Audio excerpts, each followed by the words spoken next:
ఎందుకంటే సారు నాకు ఆయన తోట్లవల్లూరు పోలీస్ స్టేషన్లో నాకు చాలా గొప్పగా జాషువా గారు ఆ రోజున కృష్ణా జిల్లా ఎస్పీగా ఉన్నటువంటి జాషువా గారు నాకు చాలా గొప్పగా మర్యాద చేశారు. ఆ రోజున అర్ధరాత్రి పూట తోట్లవల్లూరు స్టేషన్లో కరెంటు ఆఫ్ చేసి మరీ నాకు ఆయన చేసినటువంటి మర్యాదలు అసలు చాలా మర్చిపోలేను. అంటే ఒక ఎస్పీ గారు ఒక పౌరుడికి ఆ రకంగా అంత రాచ మర్యాద ఒక పోలీస్ స్టేషన్లో కరెంట్ ఆఫ్ చేసి మరీ నాకు చాలా గొప్పగా మర్యాద చేసినటువంటి జాషువా గారిని వ్యక్తిగతంగా వచ్చి వారిని అభినందించుదామని వచ్చాను.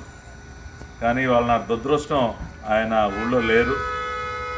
కాబట్టి జాషువా గారు ఒకసారి మీరు నాకు అవకాశం ఇస్తే మీకు ప్రత్యేకంగా నేను ఒక సాల్వా కప్పి బొకే ఇచ్చి వెళ్దామని రావటం జరిగింది. ఆ అవకాశాన్ని మీరు నాకు కల్పిస్తారని నేను అనుకుంటూ ఉన్నా. అంతేకాకుండా అంటే మీ అంత మర్యాదలు మేము చేయలేకపోవచ్చు, మేము చాలా చిన్నవాళ్ళం.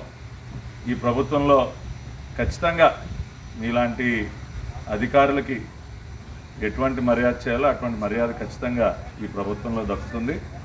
కాబట్టి ఒకసారి మీ అపాయింట్మెంట్ ఇవ్వండి జాషువా గారు, వచ్చి మీకు ఒక బొకే ఒక సాల్వా కప్పి మీరు నాకు చేసినటువంటి మర్యాదకి మీకు ధన్యవాదాలు అభినందనలు తెలియజేసే అవకాశాన్ని నాకు కల్పించమని కోరుకుంటా ఉన్నా. జాషువా గారు ఇవాళ మీరు లేరు కాబట్టి ఈ బొకేను సాల్వా మీ వాహనం ఇక్కడ ఉంది. వాహనం ఎందుకులే ఇక్కడ కుర్చీలో,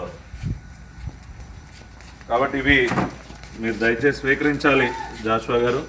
ఇక మీకోసం ఒక బొకే సాల్వా రెండు కూడా ఇక్కడ మీకోసం పెట్టి వెళ్తా ఉన్నాను. దయచేసి ఇవి మీరు స్వీకరించాలి. తర్వాత భవిష్యత్తులో నాకు ఒక 5 నిమిషాలు అపాయింట్మెంట్ ఇస్తే వ్యక్తిగతంగా వచ్చి మిమ్మల్ని మీరు నాకు చేసినటువంటి సత్కారాన్ని, నా జీవితంలో మర్చిపోలేనటువంటి సత్కారం నాకు ఏదైతే చేశారో దానికి మీకు అభినందనలు తెలియజేసే అవకాశం నాకు కల్పించండి జాషువా గారు.